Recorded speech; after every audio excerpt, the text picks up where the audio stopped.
ఐక్యరాజ్యసమితి భద్రతా మండలిపై ఎన్నో ఏళ్లుగా విమర్శలొస్తున్నాయి. ప్రపంచ శాంతి కోసం ఏర్పడిన ఈ మండలిలోని వీటో దేశాలే అంతర్జాతీయ అశాంతికి కారణం అవుతున్నాయనే వాదన ఉంది. అదే భారత్ లాంటి న్యూట్రల్ దేశానికి ప్రాతినిధ్యం ఇస్తే వీటో పవర్ సక్రమంగా వినియోగించబడుతుందనే అభిప్రాయాలొచ్చాయి. అందుకే అంతర్జాతీయ ప్రముఖులు కూడా భారత్కు మద్దతిస్తున్నారు. అంతెందుకు, ఈ మధ్య యూకే కూడా భారత్కు శాశ్వత సభ్యత్వం ఇవ్వమని కోరింది.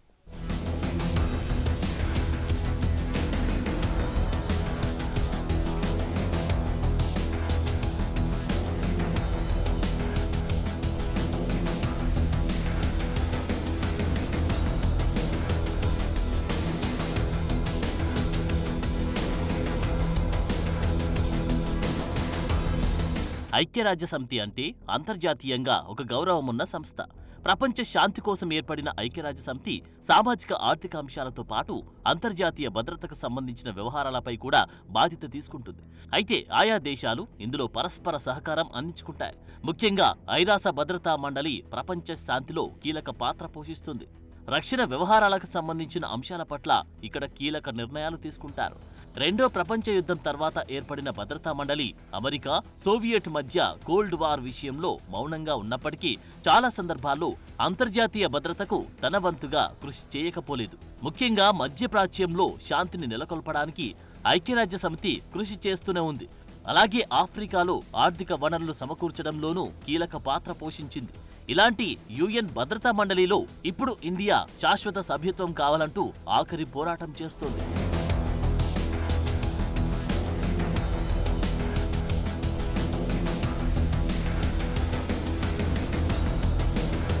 అక్టోబర్ 24, 1945న రెండవ ప్రపంచ యుద్ధం ముగిసిన తర్వాత ఐక్యరాజ్యసమితి భద్రతా మండలి స్థాపించబడింది.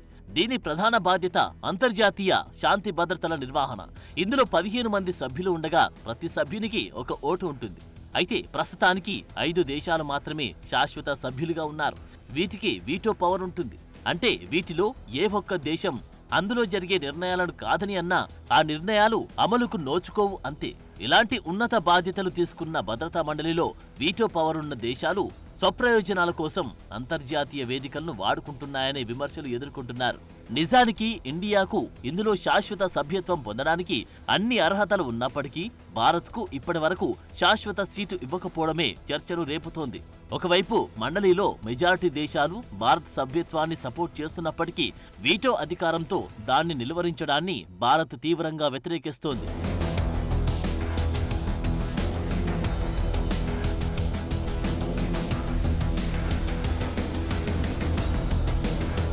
భద్రతా మండలి శాశ్వత సభ్యత్వంలో వివక్ష స్పష్టంగా తెలుస్తుందని భారత్ బలంగా వాదిస్తోంది. అలాగే శాశ్వత సభ్య దేశాలు అనుభవిస్తున్న వీటో అధికారాలు యుఎన్ఎస్సి పాలక సామర్థ్యంపై విమర్శలకు తావిచ్చాయనే ఆరోపణ ఉంది. అంతేగాక శాశ్వత సభ్య దేశాలు ప్రపంచ భద్రతకు హాని కలిగించే విధంగా తమ జాతీయ అజెండాలకు అనుగుణంగా వీటోను దుర్వినియోగం చేస్తున్నారనే వాదన గట్టిగా వినిపిస్తోంది. ఉదాహరణకు రష్యా ఉక్రెయిన్లో తన చర్యలను ఖండిస్తూ అనేక తీర్మానాలను వీటో చేసింది. అలాగే ఇజ్రాయెల్ పాలస్తీనా సమస్యపై అమెరికా దాదాపు 20 సార్లు వీటోను ఉపయోగించింది. ఇక పాకిస్తాన్ ఉగ్రవాదాన్ని సమర్థిస్తూ చైనా భారతదేశానికి వ్యతిరేకంగా దౌత్య ఆయుధంగా వీటోని ప్రయోగించింది.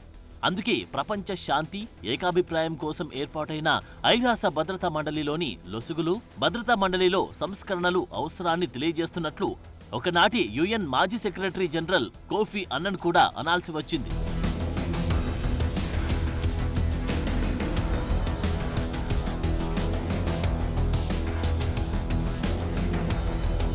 ఇక ఇండియాకి శాశ్వత సభ్యత్వం ఇంకా రాకపోవడానికి ప్రధాన అడ్డంకి చైనా అనేది స్పష్టంగా తెలుస్తోంది. అయితే చైనాతో పోల్చుకుంటే ఐక్యరాజ్యసమితి పాపులేషన్ ఫండ్ తాజా గణాంకాల ప్రకారం 2023లో భారతదేశ జనాభా 142.86 కోట్లు, 142.57 కోట్లతో ఉన్న చైనాను భారత్ అధిగమించి ప్రపంచంలోని అత్యధిక జనాభా కలిగిన దేశంగా అవతరించింది. విస్తీర్ణం పరంగా చైనా 3వ అతిపెద్ద దేశం కాగా భారతదేశం ప్రపంచంలో 7వ అతిపెద్దది. నేటికి భారతదేశ జనాభా సాంద్రత చదరపు కిలోమీటరుకు 480.5 మంది. ఇది చైనా జనాభా సాంద్రత చదరపు కిలోమీటర్కి 151.3 కంటే 3 రెట్లు ఎక్కువ. కాబట్టి ప్రపంచంలోనే అత్యంత పెద్ద ప్రజాస్వామిక దేశమైన భారతదేశం ఈ శాశ్వత సీటుకు 100% అర్హత కలదని ప్రత్యేకంగా చెప్పనవసరం లేదు. అందుకే భారత్కు శాశ్వత సభ్యత్వం ఇవ్వాలని మెజారిటీ చెబుతోంది. భారత్తో పాటు ఆఫ్రికన్ దేశానికి కూడా ఇందులో ప్రాతినిధ్యం ఇవ్వాలని డిమాండ్ చేస్తున్నారు.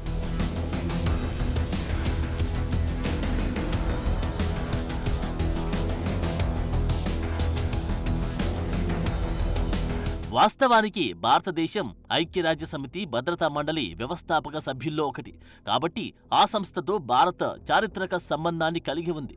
అలాగే 1948 నుండి 1949 వరకు 71వ ప్రపంచ శాంతి పరిరక్షణ మిషన్లలో భారతీయ సైనికులు పనిచేశారు.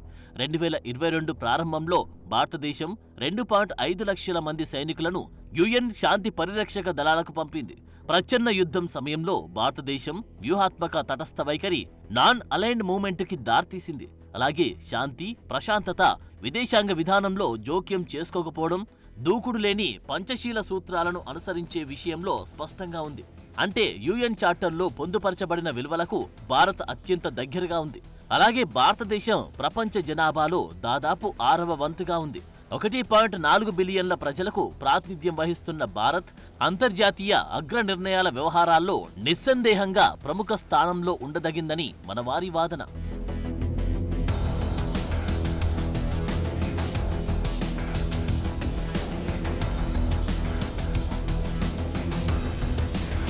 అంతేగాక భారతదేశం బాధితాయుతమైన వరల్డ్ లీడర్గా తన సత్తాను ఇప్పటికే నిరూపించుకుంది. అలాగే P5 సభ్యులు మాదిరిగానే అణు ఆయుధ రాజ్యంగా ప్రత్యేకతను కలిగి ఉంది. నో ఫస్ట్ యూజ్ పాలసీకి కూడా కట్టుబడి ఉంది. ఈ నేపథ్యంలో అభివృద్ధి చెందుతున్న దేశాల్లో భారతదేశం తిరుగులేని లీడర్గా అవతరించింది. దీన్ని బట్టి భారత్కు అన్కండిషనల్ గా ఐక్యరాజ్యసమితి భద్రతా మండలిలో శాశ్వత సభ్యత్వం ఇచ్చి తీరాల్సిందే. అయితే అది వాస్తవంలోకి రావడానికి భారత్తో పాటు అంతర్జాతీయంగా ప్రొఫెసర్ కిషోర్ మెహబూబాని లాంటి మేధావులు కూడా ప్రయత్నాలు చేస్తున్నారు. ఐరాస భద్రతా మండలి సంస్కరణల అవసరాన్ని ఎత్తి చూపుతున్నారు. ఐరాస స్థాపించబడినప్పుడు ప్రపంచం పూర్తిగా భిన్నంగా ఉండేదని, అందులో ఇప్పుడు దాదాపు 200 సభ్య దేశాలు ఉన్నప్పటికీ భద్రతా మండలిలో శాశ్వత సభ్యులు మాత్రం అలాగే ఉండిపోయారని విమర్శిస్తున్నారు.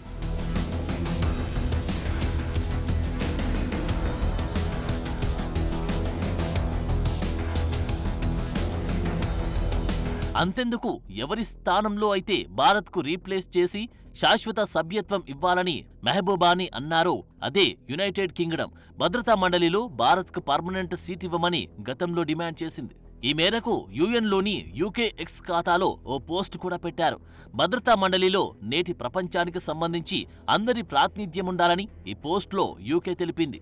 భద్రతా మండలిని పెంచాలని, భిన్న ప్రాతినిధ్యంతో మరింత బలమైన కౌన్సిల్గా తయారు కావాలని పేర్కొంది. ఈ మేరకు G4 దేశాలైన బ్రెజిల్, జర్మనీ, భారత్, జపాన్లకు శాశ్వత సభ్యత్వం ఇవ్వాలని, ఆఫ్రికాకు శాశ్వత ప్రాతినిధ్యం ఇవ్వాలని కోరింది. అయితే మెహబూబాని మాటలకు భారత్కు యూకే ఇస్తున్న మద్దతుకు తేడా ఉన్నప్పటికీ అల్టిమేట్ డిమాండ్ మాత్రం భారత్కు శాశ్వత సభ్యత్వమే. అయితే ఇది వచ్చే ఏడాది జరగబోయే ఐరాస 80వ వార్షికోత్సవాల్లో ఖాయం కానుందనే అభిప్రాయాలే అధికంగా ఉన్నాయి.